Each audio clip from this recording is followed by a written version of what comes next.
Hey everyone, and welcome to Music, Facts, and Figures, a podcast by Mark Inesito.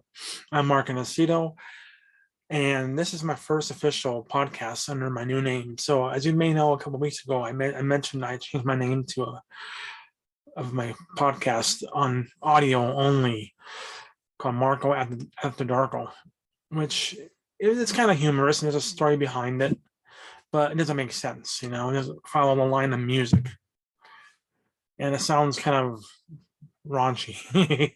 You may think it's like, oh, this is like porn or something like that, but not necessarily. So I decided last week when I did a podcast, I was audio only was the name. Both audio and my YouTube channel the same. Makes sense, of course, and there's no confusion. Again, it's called Music, Facts, and Figures, a podcast by Mark Inesito. And again, Mark Inesito. And today's gonna be a busy day. We're gonna go to May of 1967, a history of music. In fact, May's gonna be a busy month. It's gonna be like a multi-part series. I'm guessing like it's gonna be 3 or 4 parts of information occurring in May of 1967. A great year, a great month in music. Great albums were being put out. Bands are being formed, whether or not they were formed in May, I don't know, but I decided to announce them in May, so that makes sense. And I had some issues with my printer here recently, so I got one picture printed out, the other one's in a printout, so I'm gonna use my tablet. I do apologize if there's a glare and the outcome is not that spectacular, so I do apologize for that, really. Before we get started, I just want to announce, I'm sure a lot of you may know, the other day, Olivia Newton-John passed away. I know she had cancer, and I don't know if she can remember the story or not. And did she beat it? I don't know. Is that what she passed away from? I haven't read yet thoroughly, but I know she passed away. Music icon, was in the film Grease, opposite John Travolta. Had many great records. My favorite song by her is kind of has a country western feel to it in a way. It came out in the 70s called Let Me Be There. And I like Physical Stone. I like some of the stuff she did in Grease, but my personal favorite song is Let Me Be There, excuse me. So Olivia Newton-John, rest in peace. Let's have a moment of silence. 10 seconds for Olivia Newton-John right now.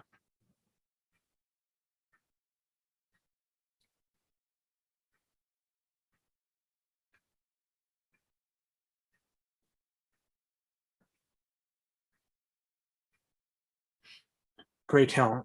She was a great talent. Amen. So let's get started. Before we get started, I'm having a ice cold brew at 3 o'clock in the morning here. Coors, keep it local, guys. Go in Colorado. Cheers. Oh yeah, ice cold brew. So May of 1967. What a month that was. Pictures right well. Bear with me on that, please. Let's get started. Got my files on the phone here, so if I can find it here.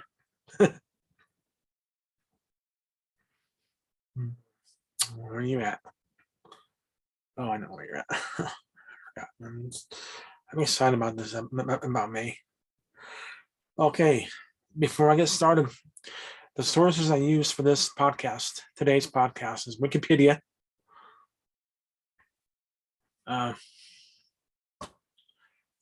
faroutmusic.com.uk, theguardian.com, and the book Psychedelia, 101 Iconic Underground Rock Albums by Richard Morton Jack, published in 2017. Here we go. R&B singer Linda Jones releases the 45 Hypnotized. Sonny and Cher released the 45 Plastic Man, back with It's the Little Things. The West Coast pop art experimental band released a cover of Frank Zappa's Help I'm a Rock. back with Transparent Day. R&B group The Fifth Dimension released the 45 Up, Up and Away. It's a good song. Los Angeles The Doors released the 45 Light My Fire, back with the Crystal Ship. The Doors performed Light My Fire on various television shows, including The Ed Sullivan Show. They were asked by producer Bob Pritchett not to use a lyric higher during the line, Girl, We Couldn't Get Much Higher, due to its probable drug reference. They agreed and rehearsed it as Morrison would sing, Girl, We Couldn't Get Much Better. During the live performance, Morrison sings original unchanged lyric. As Jim Morrison left the stage, Sullivan didn't shake his hand. So this is a picture of the Doors, the popular rock band in the 60s, 70s, LA band. The Doors. There it is. Let's see, aside from the glare again, and the back is Jim Morrison. The Doors. I love the Doors, man. Okay, move on.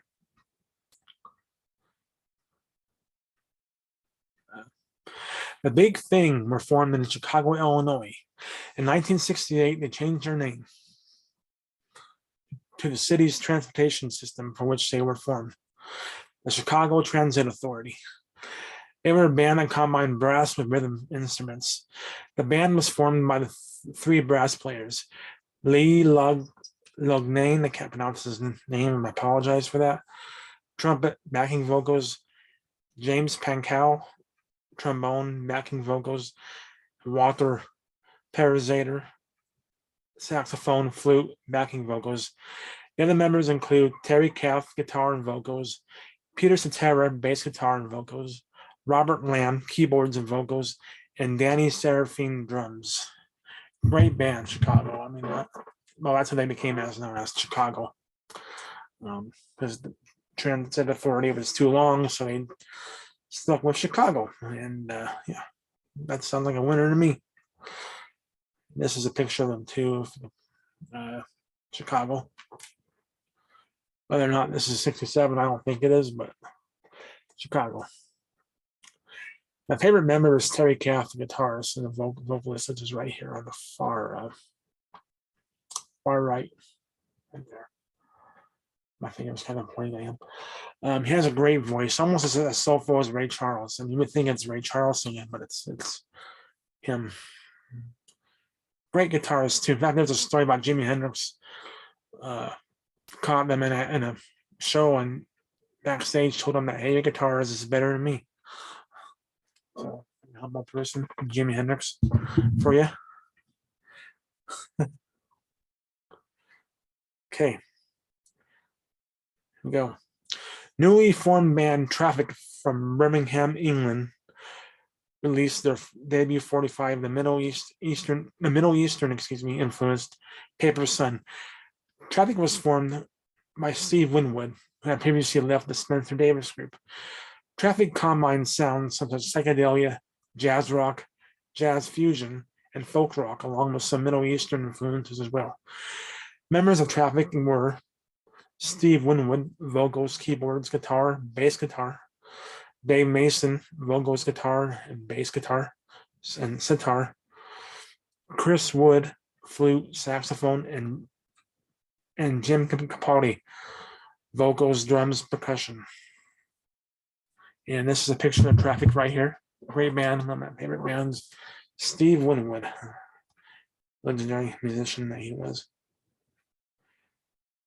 Here they are, a four-piece band. There's Steve Winwood.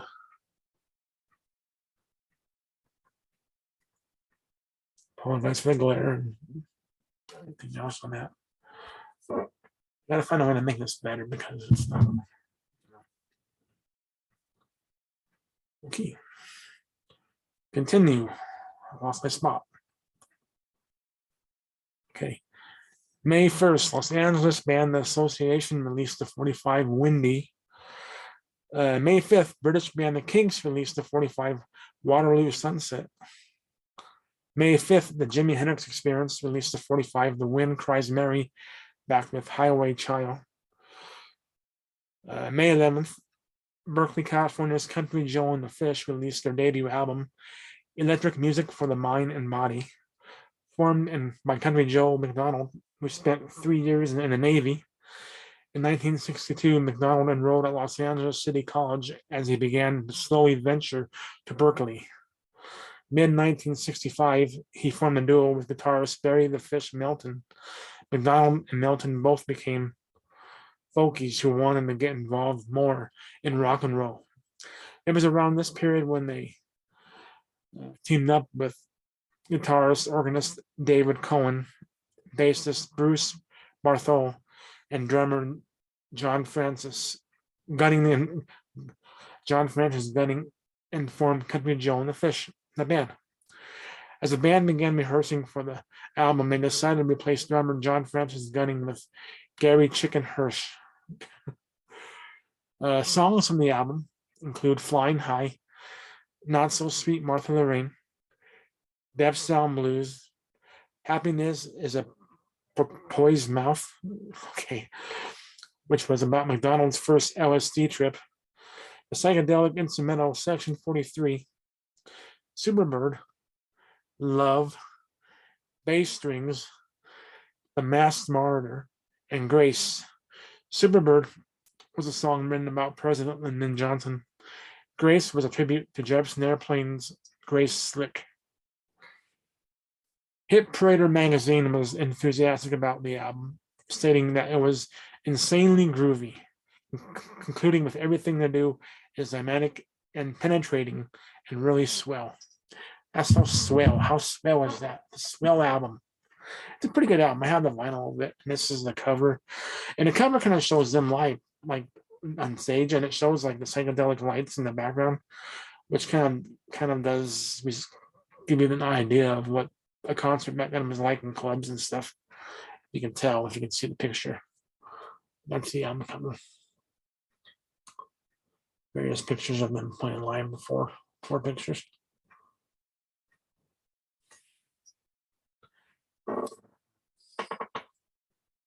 Okay, moving on, folks.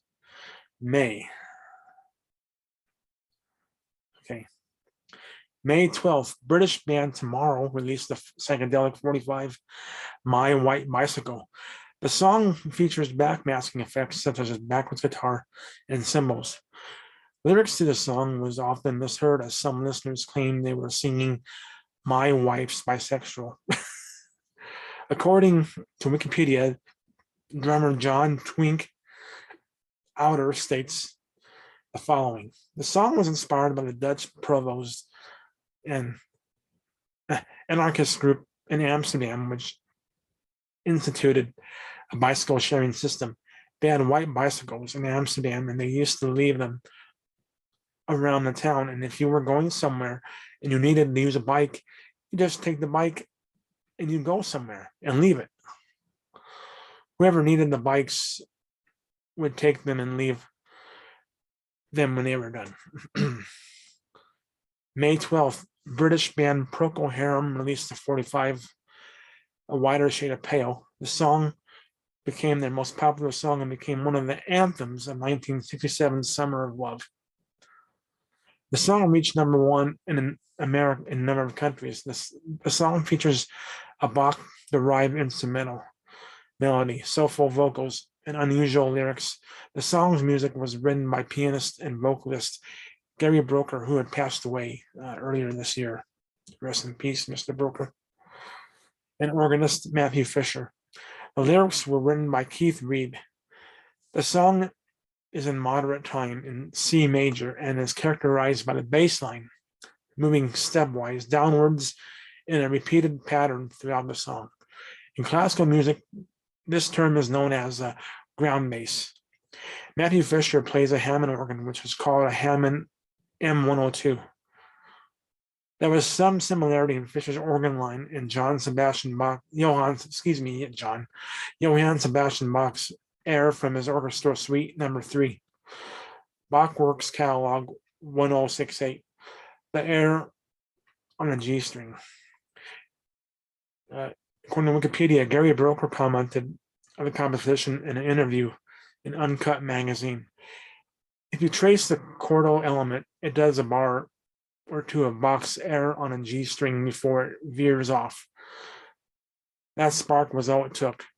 I wasn't consciously combining rock with classical, just that Bach's music was in me. And I'm going to stop there for a minute and show you a picture. This is Procol Harum on stage right here. I want to show this an example again of a psychedelic light show. And this is, of course, a British band, so it doesn't matter. They can be America, Britain, whatever. But this is them on stage right here. You can see the background here and stuff. Good band, Procol Harum. The exact, I'm going to show you hopefully a clear picture of the band. This is them right here. Robin Trower was a guitarist. That's Gary Broker right there, and I believe that's Matthew Fisher. And hold on. Robin Trower, I believe, is up there on the top right here. I think that's him, yeah. Procol Harum. Again, Gary Broker passed away earlier in the year. I think he had cancer.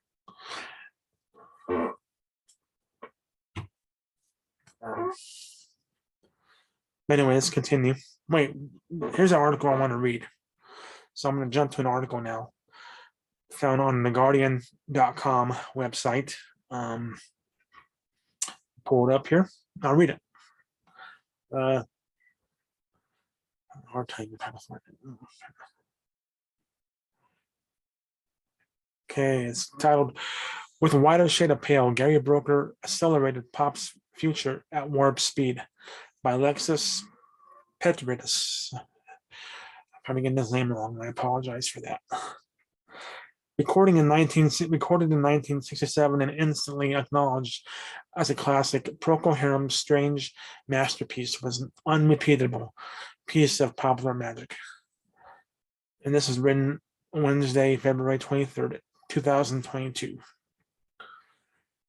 Pop music moved at high speed in the 1960s, but even so, the story behind the song, for which Gary Broker was always going to be remembered, almost beggars belief. It was taped in April of 1967, the same month that the band who recorded it formed. They hadn't even got around to recruiting a drummer yet and had to use a jazz player, moonlighting at a session musician. A couple of weeks later, Paul McCartney was interrupting his first date with his future wife, Linda, in order to rush to the DJ booth at Soho's Bag O'Nails Club, demanding to know what the hell he was playing. God, what an incredible record, he subsequently enthused. And John Lennon was informing a journalist friend that all current pop music was crap, except for that dope song, A Wider Shade of Pale. You hear it when you take some acid and whoa. Of course, that was Lennon. Yeah. Great writer, John Lennon. A few weeks after that, it was the number one, a position it held until the middle of July.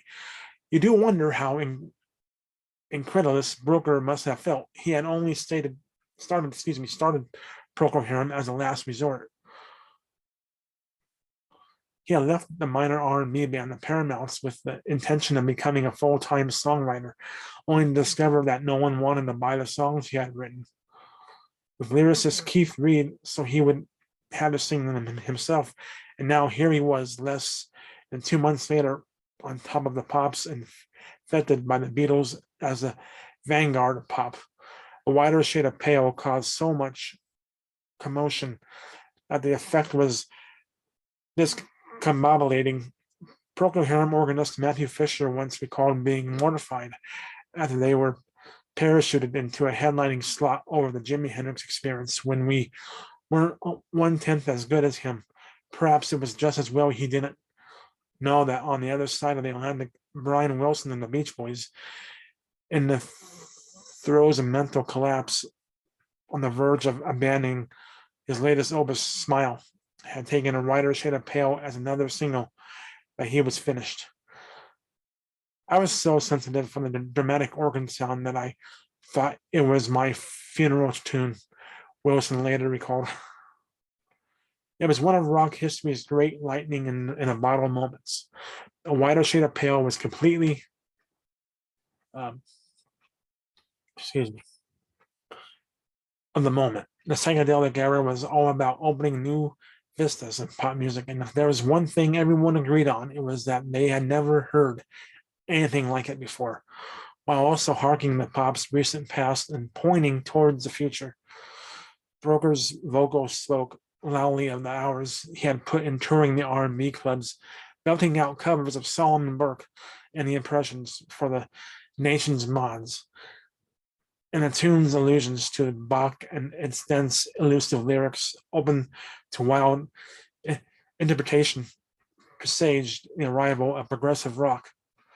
It spawned hundreds of covers to everyone, from Joe Cocker to Jackie Minto, soul versions, reggae versions, jazz interpretations, disco versions, mock Georgian chant versions, as well as a little subgenre of British psychedelia populated by obscure bands trying to make records that sounded like it.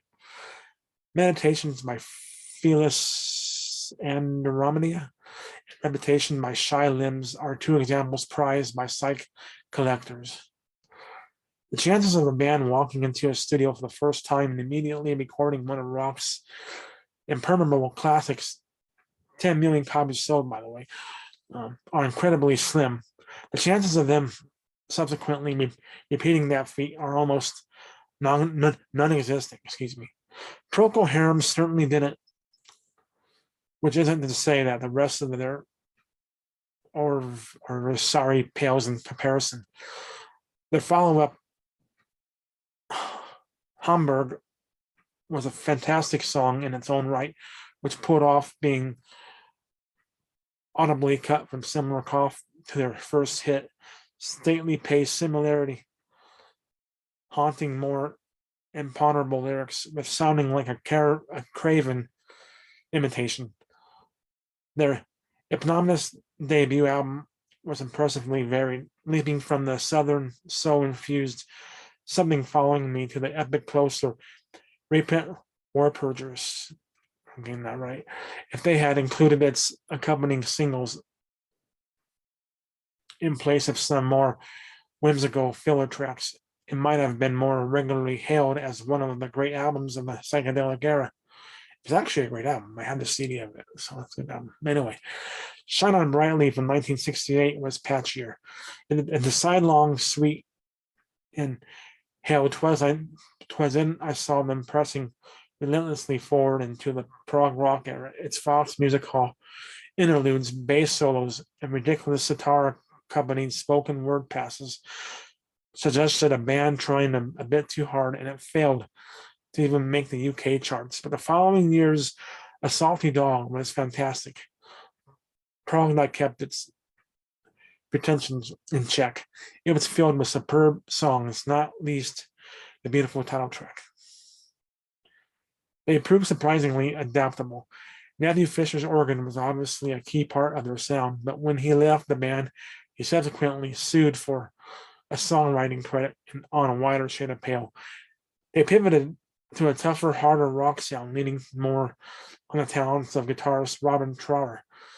It was a move that suited Broker's voice on Whiskey Train or Memorial Drive. Procol Harum were recognizable as the band who made A Wider Shade of Pale. When Trower left, they pivoted back to ornate grandeur. Their last consistently great album, 1973's Grand Hotel, was a heavily orchestrated exploration of decay and ennui. Thereafter, diminishing returns set in. Although Broker and Reed were still perfectly capable of writing genuinely striking songs, as strong as Samson from 1974's Exotic Birds and Fruit, 1975's late period hit Pandora's Box. But they didn't seem to know what to do when the musical climate changed with the advent of punk. Whatever the answer was, it definitely wasn't Broker's idea to resurrect the spirit of hell 'twas in, and I record a sidelong 3-part poetry recitation set the music called The Worm and the Tree in 1977's Something Magic. Procol Harum broke up shortly after its release. That said, that the changing musical climate didn't do much to dent Broker's musical career. His playing had always been revered by fellow musicians. A pre-fame Elton John never missed an appearance by the Paramounts at his local venue in Harrow Weald, squabbling at Broker's prowess on the electric piano. George Harrison got him to contribute to a succession of his post-Beatles albums, and he shifted neatly into a career as a blue chip sideman, playing with Eric Clapton and Kate Bush, Ringo Starr, and Bill Wyman, the Rolling Stones. He reformed Procol Harum in 1991 and toured with them until 2019, releasing 3 warmly received reunion albums. Throughout it all, Broker never escaped the wider shade of pale, no matter how loudly aficionados rarely pointed out the greatness of less well-known Procol Harum songs. It never quite drowned out the sound of Broker skipping the light fandango and watching best-tailed versions catch the last train for the coast. At one point, Procol Harum stopped performing it altogether. It's noticeably absent from the 1972 live album, but then no good whatsoever. The same year said live album was released, a reissue of The Wider Shade of Pale was back on top 20. Nor did splitting up. Months after announcing their dissolution, Procol Harum had a reformed specifically in order to play it. A Wider Shade of Pale had been voted the best British pop single of all time at the inaugural Brit Awards. Perhaps A Wider Shade of Pale captured its era so perfectly that it succeeded transcending, none of 1967's other big songs, not even All You Need Is Love or Pink Floyd's See Emily Play. It was quite so evocative of a mythic, idealized version of the British summer of love, of what the press took to calling the beautiful people drifting through London on a warm evening in a stone optimistic haze, which meant that whenever a film director or a radio DJ wanted a surefire burst of beatific nostalgia, they invariably reached for it. It turned up on upteen soundtracks everywhere, from The Big Chill to Breaking the Waves, and in 2004 was named the most played song on British radio over the last 70 years. Or maybe it was just a completely fantastic song of the kind that takes an inordinate combination of talent and luck to come up with, and even once in a career. You can argue it's unfair that Gary Broker's musical legacy hinges on one song in the popular imagination. On the other hand, if you're going to be largely remembered for one song, it might as well be one like that.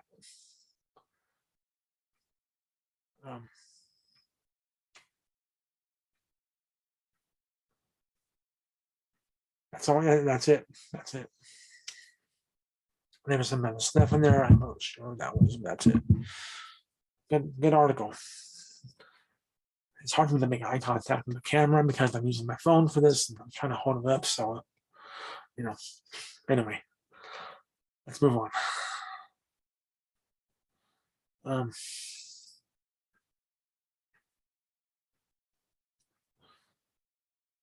Okay. May 12th, the Jimi Hendrix Experience releases their debut album titled Are You Experienced? It was considered as one of the greatest debuts in rock music. The album features Hendrix's innovative approach as a songwriter and an electric guitar player. It soon established a new direction in psychedelic and hard rock music.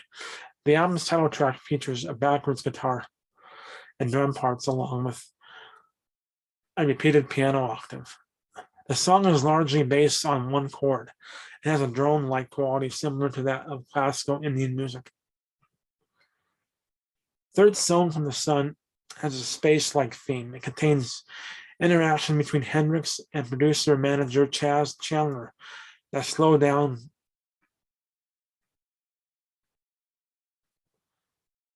as if they were aliens from another planet. So they were talking in like a slowed down voice when you hear the song. The song also contains some of the greatest guitar playing by Hendrix. Another fact of about Third Son from the Sun, and this is from Wikipedia, was that it is considered as an early example of jazz fusion. Highlights from the British version of the album and American version combined were Purple Haze, Manic Depression, Hey Joe, The Wind Cries Mary, Fire, Third Son from the Sun, Foxy Lady, Love or Confusion, Are You Experienced, Stone Free, Highway Child, and Red House. And this is both covers. This is the British version of the album. Now, that producer, Chas Chandler, which I'm going to mention later on again, he was an original member of the Animals, the British band The Animals, and they kind of broke up in a way, but reformed again. But some of the members quit, and he went on to produce Chas Chandler. He produced and managed for the Jimi Hendrix Experience, and this is the British version of the album cover. Okay, let me try to brighten up a little bit. It looks kind of dark. I don't like the glare. Hold on, let me try to do it better. I apologize. No, whatever. That's Hendrix up there on top, obviously the one standing up. This right here in the red shirt is bass guitarist Noel Redding, and down there is drummer Mitch Mitchell. And this is the American version of the album.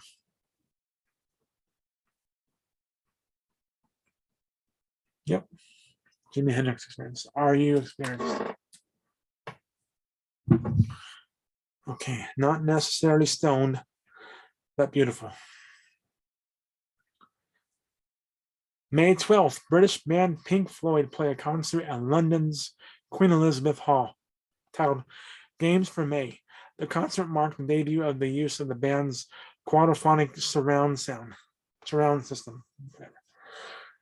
May 13th, Scott McKenzie released the 45 San Francisco Be Sure to Wear Flowers in Their Hair. The song was written by Mamas and Papas frontman John Phillips. According to Wikipedia, the single was used to promote the Monterey Pop Festival held in June of 1967. It has been called the unofficial anthem of the counterculture movement of the 1960s, including the hippie, anti-Vietnam War, and flower power movements. May 15th, American band Sagittarius released the 45 My World Fell Down. The band invited two musicians in to record with them, Glenn Campbell and Brian Johnston. Both Glenn Campbell and Brian Johnston replaced Brian Wilson on tour with the Beach Boys. Brian Johnston joined the Beach Boys full-time around this period. Glenn Campbell provides the lead vocals on the song. May 18th, R&B singer Stevie Wonder releases the 45 I Was Made to Love Her. May 19th, British singer Petula Clark released the 45 Don't Sleep in the Subway. May 19th, British singer Dusty Springfield released the 45 Give Me Time, backed with The Look of Love. May 19th, Glendale, California's The Strawberry Alarm Clock released the 45 Incense and Peppermints, which became a huge hit for the band. They're really only hit, actually. They're only a big hit. The band disliked the lyrics to the song, and so they invited a friend, Greg Mumford, to sing lead vocals on this track.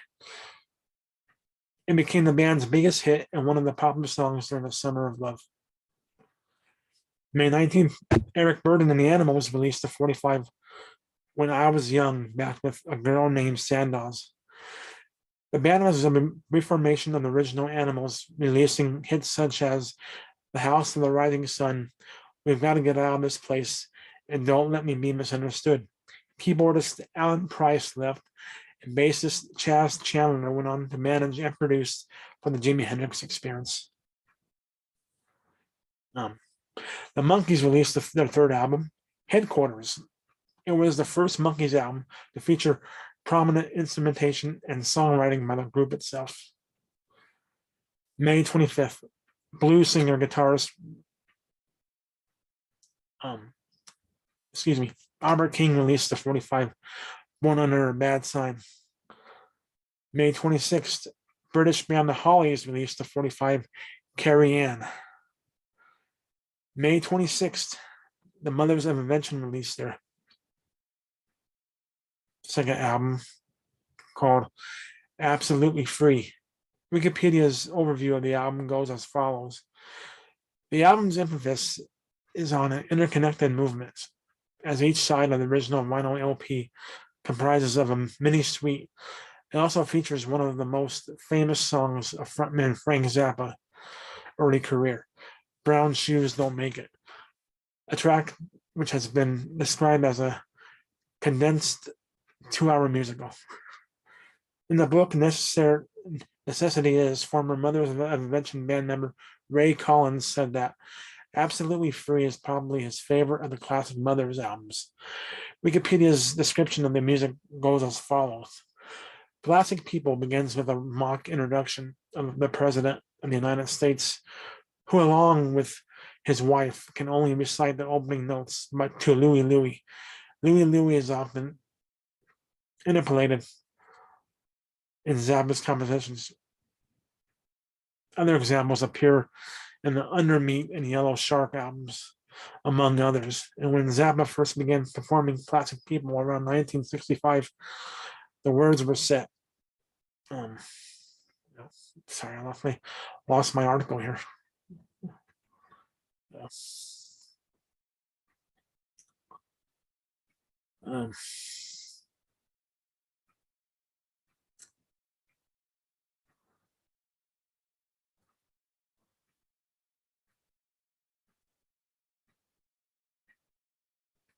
The words were set in the tune of Louie Louie. Okay. The title of Brown Shoes Don't Make It was inspired by an event covered by Time reporter Hugh City in 1966. The reporter correctly guessed something was wrong when fastidiously dressed President Lyndon B. Johnson made the fashion fox pass of wearing brown shoes with a gray suit. LBJ flew to Vietnam for a surprise public relations visit later that day. In the songs America Drinks and America Drinks and Goes Home, Zappa combines the silly tune with nightclub sound effects to parody his experiences playing with drunken lounge music bands in the early 1960s.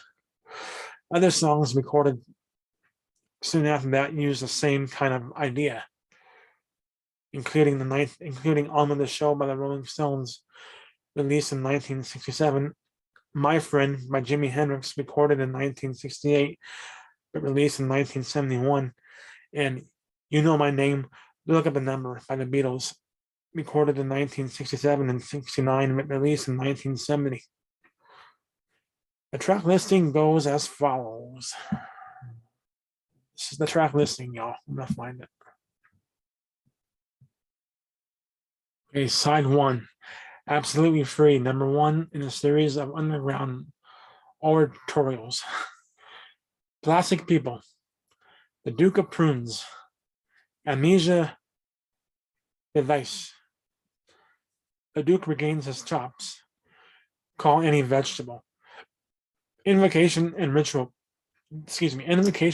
Dance of the Young Pumpkin, Soft Silk Conclusion. Side 2, the MOI American Pageant, number 2, in a series of underground oratorials.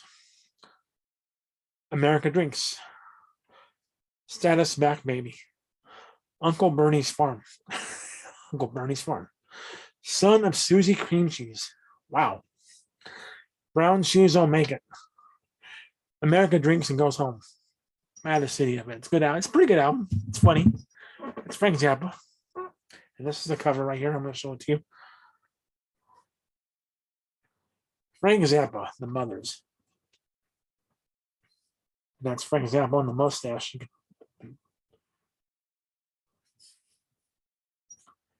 Good picture.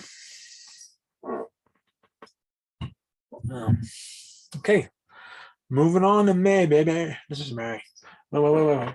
Again, cheers, folks. What if I am the beer with you? I work nights, so it doesn't matter. Well, it does matter, but I mean, you know what I mean.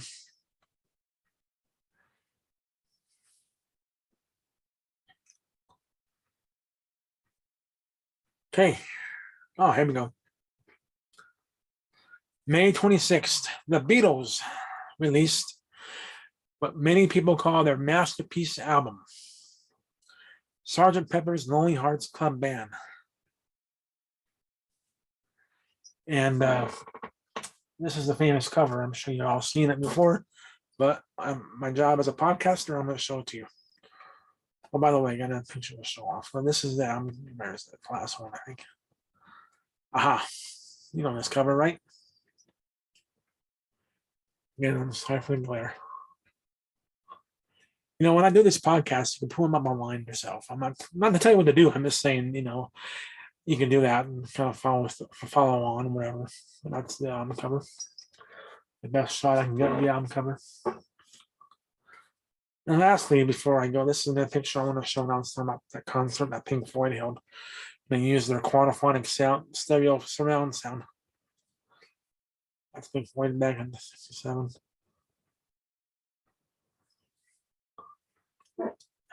I want to show that. Okay, I'm still like a.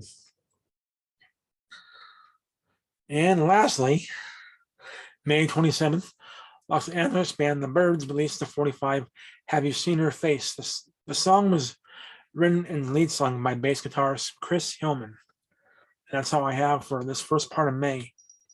So yeah, we're gonna have multi parts for this month. We're gonna have probably 3 more, possibly, but for sure, 2 or 3 more. Not certain, but we'll go there. Well, when the time comes, we'll go through. That's all I have again. Next week, we're going to talk about we're going to go in more in depth about that concert that Pink Floyd held on May 12th, 1967 it was where they used their quadraphonic stereo sound system for the first time. And what an amazing treat that was. I would love to take a time machine and go to that concert because that's an amazing show using that sound system. Now I'm going to read 1 or 2 articles next week. 1 article for sure. The other one I want to talk more about the track listing of the concert. So the thing is on Wikipedia, I found a pretty good list on and a description of like the concept of the songs and stuff. So yeah, that's next week. Pink Floyd's quadraphonic sound concert. An article I'm gonna read about it, maybe 2 articles. Hope you tune in. And before I go, my next podcast is not going to be on YouTube. It's going to be only audio. So if you want to check it out, please do so. You can follow me on my YouTube channel, which is called, again, Music, Facts, and Figures, a podcast by Mark and Aceto. Or you can listen to me on apps such as the audio on apps such as iHeartRadio, Spotify, Google Podcasts, and Apple Podcasts. So if you like it, please follow me. I appreciate it. I did the best I can tonight doing this podcast because I'm holding my phone up to my face and I'm trying to read it and I can't really make solid eye contact with the camera. I just wish there was an easier way to do this. And there probably is. I'm just haven't figured it out yet. So anyway, again, tune in for next week, audio only. Hope you enjoyed this week and I'll see you next week. Thank you. God bless and good night.